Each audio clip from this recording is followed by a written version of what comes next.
Bienvenidos a este su programa, Preguntas y Respuestas a cargo del grupo Bella Teología por Santo de los Últimos Días, el cual es un grupo en Facebook. Soy el hermano Fernando Illanes, creador y administrador principal de este grupo. En este grupo nos llegan muchas preguntas acerca del plan de salvación, del Evangelio de Jesucristo, comprensión de las Escrituras y sobre cómo defender a la Iglesia de Jesucristo de los Santos de los Últimos Días y su historia. Para responder todas estas preguntas me baso en este orden. Primero, las Sagradas Escrituras. Segundo, enseñanzas de apóstoles y profetas. Tercero, libros y manuales oficiales de la Iglesia. Cuarto, enseñanzas de eruditos, académicos y expertos miembros de la Iglesia. Y quinto, mi criterio personal, el cual lo vengo formando desde que serví una misión regular de 2 años y servir como maestro de instituto y de escuela dominical por más de 20 años. Es importante y relevante recalcar que las respuestas ofrecidas aquí a las preguntas son de total responsabilidad de mi persona y por lo tanto no es la posición oficial de la Iglesia de Jesucristo de los Santos de los Últimos Días. Sin embargo, comprendo que responderé basándome lo más fielmente posible a su doctrina oficial. Te propongo que mientras escuches a continuación las preguntas y sus respuestas, ores en tu corazón pidiendo al Padre que te ayude a sentir lo que debas retener y valorar del programa de hoy. Las respuestas han sido originadas bajo estudio y oración. Ahora pasemos a las preguntas y sus respuestas. La primera pregunta que nos hicieron llegar es una pregunta clásica en la cultura de la Iglesia de Jesucristo de los Santos de los Últimos Días. Más correctamente sería decir, es una pregunta tradicional entre los miembros de la Iglesia. Dice, ¿cuán cierto es que Caín sigue vivo y que es pie grande? Esa pregunta nos la hace Luisa desde México. Respondamos. Primero que nada, debemos partir con que la Iglesia jamás ha enseñado alguna vez que Caín sigue vivo. Y voy a resaltar esto, la Iglesia. Porque algunos miembros o líderes incluso han especulado que Caín sigue vivo. Pero la Iglesia como entidad nunca lo ha enseñado. Por eso nunca lo van a escuchar en las clases de la escuela dominical. Tampoco jamás se ha enseñado que murió. Entonces, ¿de dónde se originó la idea de que sigue vivo? De una débil comprensión de las Escrituras en la que cita a Dios maldiciendo a Caín por el asesinato de su hermano Abel. Leemos en Génesis la maldición de Caín. Ahora pues, maldito seas tú de la tierra, que abrió su boca para recibir de tu mano la sangre de tu hermano. Cuando labres la tierra, no te volverá a dar su fuerza, errante y vagabundo serás en la tierra. Y dijo Caín a Jehová, grande es mi castigo para soportarlo. He aquí, me echas hoy de la faz de la tierra, y de tu presencia me esconderé, y seré errante y vagabundo en la tierra, y sucederá que cualquiera que me hallare me matará. Y le respondió Jehová, ciertamente cualquiera que mate a Caín 7 veces será castigado. Entonces Jehová puso una marca sobre Caín, para que no lo matase cualquiera que le hallara. Génesis capítulo 4, versículo 11 al 15. Cuando leemos el último versículo en donde el Señor le dice, ciertamente cualquiera que mate a Caín 7 veces será castigado, uno entonces debe preguntarse, ¿Dios advertiría de un castigo 7 veces peor para algo que nadie puede lograr? O sea, si Caín no podía morir, entonces ¿para qué se molestaría Dios en poner un castigo? Sin embargo, si Caín seguía siendo mortal, entonces sí podrían matarlo. Y entonces Dios sí se valdría de imponer un castigo 7 veces peor, tal como dice la Escritura, para que no lo matase cualquiera que le hallara. Génesis capítulo 4, versículo 15. La maldición de Caín está totalmente clara de esta manera. La primera parte dice, cuando labres la tierra no te volverá a dar su fuerza. Caín era agricultor. Eso lo podemos leer en Génesis 4, versículo 2. Y la tierra es un ente viviente, una creación con vida. De hecho, ella habla y Dios y los oídos santificados pueden escucharla, tal como Enoc pudo escucharla cuando ella dijo lo siguiente. Y sucedió que Enoc miró a la tierra y oyó que venía una voz de sus entrañas, y decía: ¡Ay, ay de mí, la madre de todos los hombres! Estoy afligida, estoy fatigada por causa de la iniquidad de mis hijos. ¿Cuándo descansaré y quedaré limpia de la impureza que de mí ha salido? ¿Cuándo me santificará mi Creador para que yo descanse y more la justicia sobre mi faz por un tiempo? Moisés capítulo 7 versículo 48. Este lamento de la tierra es vinculante al tema, puesto que cuando Caín mató a Abel, el Señor le dice a Caín: ¿qué has hecho? La voz de la sangre de tu hermano clama a mí desde la tierra. Ahora pues, maldito seas tú de la tierra, que abrió su boca para recibir de tu mano la sangre de tu hermano. Génesis capítulo 4 versículo 10. O sea, la tierra como ente viviente se indigna por beber la sangre de Abel derramada en su asesinato, y por ella y por ello, ella, en concesión con el Señor, decide nunca más darle su fuerza, vigor y nutrición. Entonces Caín, siendo agricultor, probablemente veía que sus cosechas se secaban y se morían, y esto le imposibilitaba alimentarse con los nutrientes vitales que da el mundo vegetal.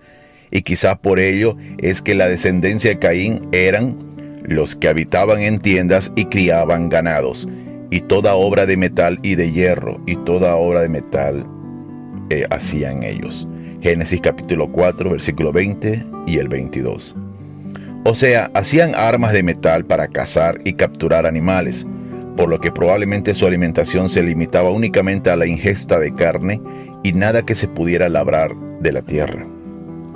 La segunda parte de la maldición de Caín es: errante y vagabundo serás en la tierra. Convertirse en un vagabundo inquieto es una consecuencia de que la tierra no le provee de alimento. Más bien, se verá obligado a vagar para conseguir comida. En el jardín había una provisión exuberante de alimentos sin necesidad de labrar. Podían comer con tan solo extender la mano y tomar frutos libremente. Fuera del jardín había tierra cultivable en la que era posible cultivar y por lo tanto, con el sudor de la frente, por labrar se podía comer. Caín es llevado a un lugar donde no hay esperanza de agricultura, de modo que uno debe sobrevivir mediante la caza y la recolección. Así, la provisión de alimentos vuelve a ocupar un lugar central a medida que la bendición se vuelve cada vez más difícil de alcanzar. Entonces podemos ver que la maldición de Caín hasta el momento, la primera parte de la maldición dice de que la tierra no le iba a dar más fuerza, no le iba a dar comida. La segunda parte de su maldición era que tenía que ambular, tenía que ser vagabundo. ¿Por qué? Porque tenía que ir buscando cómo alimentarse, pues ya la agricultura ya no le permitía a él. Ahora, la última parte de la maldición de Caín dice lo siguiente, de que se escondería de la faz del Señor. Caín experimentaría la muerte espiritual y sería expulsado del rostro del Señor, en contraste con la dulce comunión que una vez había disfrutado con Dios, pues hablaba y conversaba con Él. Esa es toda la maldición de Caín, y en ninguna parte se alude a una inmortalidad como castigo. La actitud de Caín se ve reflejada en sus palabras.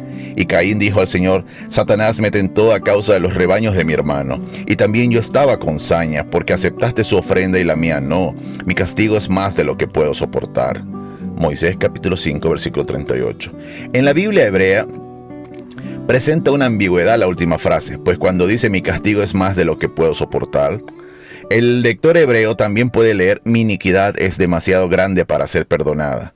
La respuesta de Caín es narcisista. No parece arrepentido ni parece importarle en absoluto haberle quitado la vida a su hermano, pero está molesto por lo que le podrían quitar, o sea, sus cosechas y su vida. ¡Qué ironía! Caín admitió abiertamente sus interacciones y juramentos con Satanás y que estaba más a gusto de obedecerle a Satanás antes que a Dios, aun cuando Dios conversaba con él. Volviendo al asunto del por qué creen algunos que Caín está vivo, fue por la débil interpretación que le han dado a la maldición de Caín. A pesar de que Dios mismo dice que quien mate a Caín, entonces tendría una maldición 7 veces peor. Eso infiere inevitablemente que Caín sí podía morir, porque la maldición era para aquel que lo mate a Caín. Entonces Caín era mortal. En el año 1900, el hermano Lycurgus Wilson publicó una biografía del apóstol David W. Patten, quien murió en 1838. O sea, esta biografía era sobre alguien que había muerto 62 años atrás, antes que se publique su biografía.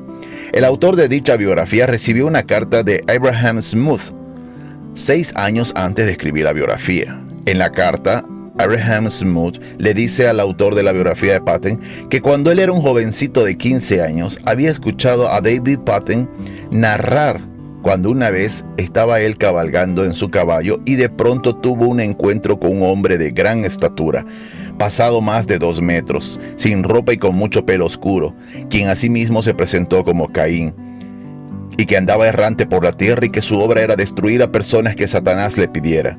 Entonces Elder Patton, temiendo por su vida, lo amonestó en el nombre de Jesucristo. Y entonces el ser sombrío se fue. O sea, es relevante entender que esta supuesta experiencia entre Caín y Elder Patton llega a nosotros porque un escritor dijo que un anciano de casi 80 años de edad le contó que cuando él era un jovencito, o sea, más de 65 a 70 años atrás, había escuchado a Elder Patton relatar lo que a nosotros llegó porque el presidente Kimball citó en su libro El Milagro del Perdón. ¿Lo ve? Ni siquiera hay la constancia de que Elder David Patton realmente haya relatado tal experiencia. No está claro por qué el presidente Kimball incluyó esta historia en su libro. Aparece al final de enseñanzas sobre Caín, cuando habla de las consecuencias del pecado y de cómo las personas pueden pecar contra la luz que se les ha dado. Parece que el relato de David Patton se incluye simplemente porque es una historia atractiva sobre Caín, y presidente Kimball quiso citarla para aludir la miseria que viene por rebelarse con luz contra Dios. Jesucristo también relataba historias para enseñanza, pues sus parábolas eran historias no existentes ni reales, pero que tenían una enseñanza espiritual inigualable que se adecuaba al ambiente en el que estaba. Además, el presidente Kimball, al citar esta supuesta experiencia de Patton con Caín, dice que es una historia interesante. O sea que hay intereses que se pueden aprovechar para enseñar. Algunos pueden creer razonablemente que un profeta como Kimball, que incluye un relato poco fiable de tercera mano, o sea, alguien dijo que escuchó a alguien decir que escuchó a otro decir que, un hombre grande y peludo que dice ser Caín, es a mi parecer un ejemplo de mal juicio, que da crédito a rumores o al folclore. Entonces, ¿cómo y cuándo murió Caín? Las escrituras no lo dicen, pues Caín era dueño y propulsor de juramentos diabólicos, y el Señor ha mandado a no hablar de ello. Por lo tanto, Caín se pierde en las escrituras después de ser mencionado que se casó con su sobrina y que su descendencia habitó en una tierra lejana al este de donde vivía Adán y Eva y sus demás hijos. Sin embargo, la perla de gran precio da a inferir que Caín había muerto. Si bien no se hace ninguna mención específica de su muerte, sí leemos acerca de Lamec, el tataranieto de Caín, quien hizo el mismo juramento con Satanás que hizo Caín. Se describe que este juramento se había hecho desde los días de Caín. Moisés capítulo 5, versículo 51. Si leemos desde los días de Caín, nos parece indicar que Caín ya había muerto en ese momento. El libro de Jazer, el cual es un libro apócrifo con data de 3500 años atrás, relata la muerte de Caín. Dice: y Lamec era viejo y avanzado en años, y sus ojos estaban tan apagados que no podía ver, y Tubal-Caín, su hijo, lo guiaba. Y fue un día que Lamec fue al campo y Tubal-Caín, su hijo, estaba con él. Y mientras caminaban por el campo, Caín, el hijo de Adán, avanzó hacia ellos, porque Lamec era muy viejo y no podía ver mucho, y Tubal-Caín, su hijo, era muy joven. Entonces Tubal-Caín le dijo a su padre que tensara su arco, y con las flechas hirió a Caín, que todavía estaba lejos, y lo mató, porque a ellos les pareció que era un animal. Y las flechas entraron en el cuerpo de Caín, aunque estaba lejos de ellos, y cayó al suelo y murió. Y el Señor pagó el mal de Caín conforme a su maldad que había hecho a su hermano Abel, conforme a la palabra del Señor que él había hablado. Y aconteció que cuando murió Caín, Lamec y Tubal fueron a ver al animal que habían matado, y vieron, y he aquí que Caín, su abuelo, estaba caído muerto en la tierra. Eso está en el libro de Jazer, capítulo 2, versículo 26 al 30.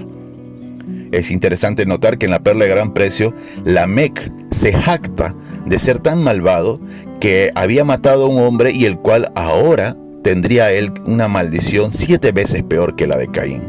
Coincide, ¿verdad?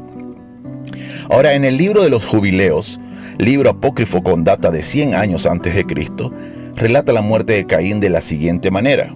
Caín fue asesinado después en el mismo año que murió Adán, su padre, porque su casa cayó sobre él y murió en medio de su casa y fue muerto a pedradas, porque con una piedra había matado a Abel y con una piedra fue muerto en justo juicio. Por esta razón está escrito en las tablas celestiales: con el instrumento con el que un hombre mata a su prójimo, con él será asesinado. Según la manera en que lo hirió, de la misma manera harán con él. Eso dice en el libro de los Jubileos, capítulo 4, versículo 31-32, el cual es un libro apócrifo, al igual que el libro de Jacer. Y recordemos que el Señor nos ha dicho que en los libros apócrifos hay verdades que se pueden rescatar. O sea que, según el libro de los Jubileos, a Caín lo asesinaron cuando lo vieron dentro de su casa, el cual era de piedras, y la hicieron derrumbar con Caín adentro. Sea como fuere, Caín está, a mi criterio, definitivamente muerto, pues eso de no morir y ser inmortal solo es citado en las Escrituras para siervos del Señor inagotablemente fieles y deseosos de servirle hasta que Él vuelva por segunda vez. No tiene coherencia pensar que un asesino soberbio y abiertamente rebelde a Dios como Caín, y además que ama más a Satanás, siga vivo siendo su cuerpo trasladado para que no muera. Por lo tanto, Caín no está vivo y no es pie grande, porque él murió asesinado. Pues Dios nunca le dio inmortalidad como maldición, sino en no poder conseguir comida de la tierra y tener que vagar errante debido a ello. Vivía escondiéndose porque lo conocían por ser asesino juramentado con Satanás, con tal de robar posesiones, y entonces lo encontraron y lo mataron, ya sea por flecha o derrumbándole su casa de piedras con él adentro. Dios no quería que lo maten, puesto que podía morir, y por ello puso sobre él una marca para advertir que debían dejarlo vivo, y que si alguien lo mataba tendría la misma maldición 7 veces peor. Pero en esos días la corrupción y maldad era a tal grado que no temían asesinar, y entonces asesinaron a Caín. Fin de la respuesta. La siguiente pregunta nos dice: ¿puede un profeta equivocarse y pecar? Nos lo envía Manuel Ríos desde Perú. Respondamos. La primera presidencia de la Iglesia de Jesucristo de los Santos de los Últimos Días, en el año 1970, dio este comunicado oficial de prensa. Esta iglesia no asume que los hombres de la nueva dispensación, o sea, sus profetas, apóstoles, presidencia y otros líderes, no tienen defectos ni son infalibles, sino que se los trata como hombres de pasiones similares a la de sus semejantes. Eso está en la historia de la iglesia, Mensajes de la Primera Presidencia, volumen 4. La Iglesia de Jesucristo de los Santos de los Últimos Días no acepta la idea de la infalibilidad de ningún hombre, excepto Jesús, ni acepta la idea de la infalibilidad de los profetas de las Escrituras. Las Escrituras, por ejemplo, dan testimonio de que Elías el profeta era un hombre sujeto a pasiones semejantes a las nuestras, aun cuando tenía el poder de sellar los cielos para que lloviera y luego hacer que lloviera de nuevo cuando él lo mandase. Leamos la Escritura. Elías era hombre sujeto a pasiones semejantes a las nuestras, y rogó fervientemente que no lloviese, y no llovió sobre la tierra durante 3 años y 6 meses. Y otra vez oró, y el cielo dio lluvia, y la tierra produjo su fruto. Santiago capítulo 5 versículos 17 y 18. Al enseñar el mismo principio, Moroni dijo: no me condenéis por mi imperfección, ni a mi Padre por causa de su imperfección, ni a los que han escrito antes de él. Más bien, dad gracias a Dios que os ha manifestado nuestras imperfecciones, para que aprendáis a ser más sabios de lo que nosotros lo hemos sido. Mormón capítulo 9, versículo 31. El Señor dijo del Evangelio restaurado: He aquí, soy Dios y lo he declarado. Estos mandamientos son míos y se dieron a mis siervos en su debilidad, según su manera de hablar, para que alcanzasen entendimiento y para que cuando errasen fuesen manifestados. Y para que cuando buscasen sabiduría fuesen instruidos, y para que cuando pecasen fueran disciplinados, para que se arrepintieran. Y para que cuando fuesen humildes fuesen fortalecidos, bendecidos desde lo alto, y recibieran conocimiento de cuando en cuando. Doctrina y Convenios, sección 1, versículo 24 al 28. Se recordará que el Señor castigó severamente a José Smith por la pérdida de las 116 páginas manuscritas del Libro de Mormón. Debido a la desobediencia del profeta, el Señor retiró su espíritu de José Smith y le permitió andar en tinieblas. Puede leerlo usted eso en Doctrina y Convenios, sección 10, versículo 2 y sección 19, versículo 20. Hablando de esos acontecimientos, el Señor dijo: y he aquí, con cuánta frecuencia has transgredido los mandamientos y las leyes de Dios, y has seguido las persuasiones de los hombres. Debiste haber sido fiel, y con su brazo extendido, él te hubiera defendido de todos los dardos encendidos del adversario, y habría estado contigo en todo momento de dificultad. Doctrina y Convenios, sección 3, versículos 6 y 8. Y no fue esta la única ocasión en la que el Señor castigó al profeta. En una revelación que recibimos unos 5 años después, leemos estas palabras: y ahora, de cierto le digo a mi siervo José Smith, hijo, no has guardado los mandamientos y debes ser reprendido ante el Señor. Es necesario que los de tu familia se arrepientan y abandonen algunas cosas y que atiendan con mayor diligencia a tus palabras, o serán quitados de su lugar. Doctrina y Convenios, sección 93, versículo 47 al 48.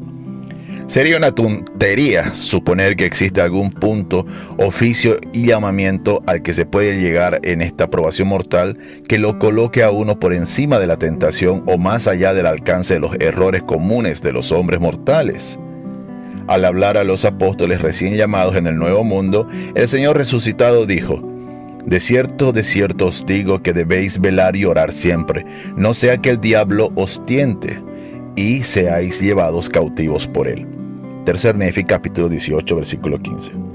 A Pedro, que estaba destinado a estar a la cabeza de la iglesia primitiva, el Señor dijo: Simón, Simón, he aquí Satanás os ha pedido para zarandearos como a trigo. Lucas capítulo 22, 31. Y es que el mismo Señor Jesucristo testificó de que los discípulos que él mismo llamó para que lo acompañen en su ministerio terrenal tenían actitudes erradas. En la antigüedad, mis discípulos buscaron motivo el uno contra el otro, y no se perdonaron unos a otros en su corazón, y por esta maldad fueron afligidos y disciplinados con severidad. Doctrina y Convenios, sección 64, versículo 8. Ni siquiera teniendo al Señor al lado suyo, inseparable y físicamente, se salvaron de pecar. ¿Qué nos haría creer que los apóstoles y profetas de esta época, los cuales no gozan de la presencia constante física del Señor, pudieran ellos no pecar? No hay sentido común en pensar eso. Nuevamente, el primer quórum de los 12 de nuestros días, el Señor le indicó a Thomas B. Marsh, su presidente, el presidente del quórum de los 12, que orara por ellos y que los amonestara severamente por causa de mi nombre, y sean amonestados por todos sus pecados. Y sed fieles a mi nombre delante de mí, y después de sus tentaciones y de mucha tribulación, he aquí yo, el Señor, los buscaré. Y si no se obstina su corazón ni se endurece su cerviz en contra de mí, serán convertidos y yo los sanaré. Doctrina y Convenios, sección 112, versículos 12 y 13. En un discurso en la Conferencia General de abril en 2013, el elder Jeffrey R. Holland, del Quórum de los 12, urge a los oyentes de modo que sean tolerantes con las flaquezas humanas, tanto con las propias así como las de aquellos que sirven con ustedes en una iglesia dirigida por voluntarios, hombres y mujeres mortales. Excepto en el caso de su Hijo unigénito perfecto, Dios se ha tenido que valer de gente imperfecta, lo cual ha de ser terriblemente frustrante para Él, pero se conforma con ello, y nosotros debemos hacerlo también. Bien, podríamos decir que las grandes tentaciones están reservadas para los grandes hijos de Dios. No hay inmunidad a las debilidades de la carne en los cargos o posiciones eclesiásticos. Todos deben ocuparse de su propia salvación con temor y temblor, tal como Pablo lo sugiere en Filipenses capítulo 2, versículo 12. Por lo tanto, no afirmamos que nuestros profetas sean infalibles en conducta o en doctrina. Sin embargo, afirmamos que están entre los mejores hombres que viven en la tierra y que enseñan la mejor doctrina que el mundo haya escuchado jamás. Fin de la respuesta. Ahora vamos a la última pregunta de este programa. ¿Tenemos ángel de la guarda? O sea, ¿tenemos un ángel que se nos haya sido asignado desde que nacimos hasta que muramos y que está 24 horas al lado nuestro? Esa pregunta nos las hacen llegar desde la ciudad de Monterrey, México, y el autor de la pregunta pidió que sea reservado su nombre. Respondamos. Sin duda, hay ocasiones en las que quienes están al otro lado del velo nos extienden la mano para bendecirnos y protegernos en la vida terrenal. Numerosos textos de las Escrituras dan testimonio de ello, de aquellos que guardan su convenio de magnificar el sacerdocio. El Señor dijo: «Os he encomendado a las huestes celestiales y a mis ángeles». Doctrina y Convenio, sección 84, versículo 42. Joseph Smith dijo que recibió la revelación de las palabras que debía orar en la dedicación del templo de Kirtland, y dijo acerca de aquellos que sean investidos en el templo y han recibido allí la bendición prometida de protección, que saldrían de su santa casa armados con poder y que su nombre estaría sobre ellos. Su gloria los rodearía, y añadió lo siguiente: «Los ángeles los cuidarán». Doctrina y Convenio, sección 109, versículo 22. De sus misioneros, el Señor dijo: «Y quienes os reciban, allí estaré yo también, porque iré delante de vuestra faz, estaré a vuestra diestra y a vuestra siniestra, y mi espíritu estará en vuestro corazón, y mis ángeles alrededor de vosotros para sosteneros». Doctrina y Convenio, sección 84, versículo 88. Y aunque esta escritura era dicha para los misioneros, el profeta Joseph Fielding Smith dijo que extraños no son los que nos protegen, y por lo tanto esto abarca a todos. Leamos lo que dice. Cuando son enviados mensajeros para ministrar a los habitantes de esta tierra, no son extraños, más bien, vienen de las filas de nuestros parientes y amigos, semejantes y consiervos, y de la misma manera, nuestros padres y madres, hermanos, hermanas y amigos que han dejado ya esta tierra, habiendo sido fieles y dignos de disfrutar de estos derechos y privilegios, pueden tener una misión que se les da para visitar a sus familiares y amigos en la tierra de nuevo, trayendo de la presencia divina mensajes de amor, de advertencia o reprensión e instrucción a aquellos a quienes habían aprendido a amar en la carne, siempre y cuando concuerde con la sabiduría del Omnipotente. Presidente Joseph Fielding Smith, en el libro Doctrina del Evangelio, página 435 y 36. El presidente Benson enseñó: hay familias de ángeles encargados de cumplir misiones para el Señor en beneficio de sus familiares vivos. Esto le fue revelado al profeta José. Eso está en el libro Enseñanzas de Ezra Taft Benson, página 35 y 36. Sin embargo, la idea de que cada uno de nosotros tiene un ángel particular asignado a nosotros con la única responsabilidad de seguirnos a todas partes, 24 horas, tomando notas en silencio, no es una doctrina coherente con el plan de salvación. Tal pensamiento es degradante tanto para los vivos como para los muertos. Degrada a los vivos al suponer que necesitamos una vigilancia constante, una niñera divina, por así decirlo. Degrada a los muertos al suponer que no tienen un trabajo o una labor mayor que hacer. Eso simplemente no es así. Si así fuera, entonces nos quedaríamos preguntándonos por qué se nos ha dado la influencia del Espíritu Santo y una bendición de protección como parte de la investidura. Por lo tanto, debe ser tan claro que no existe tal cosa como un ángel de la guarda que está con nosotros desde que nacemos y que cuando muramos Él nos introducirá al mundo de los espíritus, aunque ciertamente familiares fallecidos nos recibirán en nuestra solitaria entrada al mundo de los espíritus. Esto lo dice Joseph Fielding McConkie, un erudito reconocido de la Iglesia, en su libro Respuestas sencillas a preguntas difíciles sobre el Evangelio. Conclusión. Tenemos ayuda de ángeles. Ha sido prometido por el Señor. Según los profetas, los ángeles que nos ministran o salvan de circunstancias adversas o peligrosas son familiares nuestros que aún no han nacido, así como también familiares nuestros ya fallecidos. Sin embargo, son para algunas contadas situaciones en las que el Señor ve prudente intervenir, y en otras ocasiones no intervienen porque necesitamos pasar por tales situaciones dolorosas para aprendizaje exquisito. No hay coherencia doctrinal en creer que todo el tiempo tenemos un ángel de la guarda 24 horas en todos los años de nuestra vida. Fin de la respuesta. Llegamos al final de este programa. Esperamos que hayas disfrutado, que te hayas edificado. Si tienes preguntas que quisieras hacer, haznoslas llegar al grupo Bella Teología por Santo de los Últimos Días, que es un grupo en Facebook. Que el Señor nos bendiga y esperemos que podamos reencontrarnos en el próximo viernes en este programa Preguntas y Respuestas con el grupo Bella Teología por Santo de los Últimos Días. En esta tu radio, Radio Abinadí. Hasta luego, un abrazo.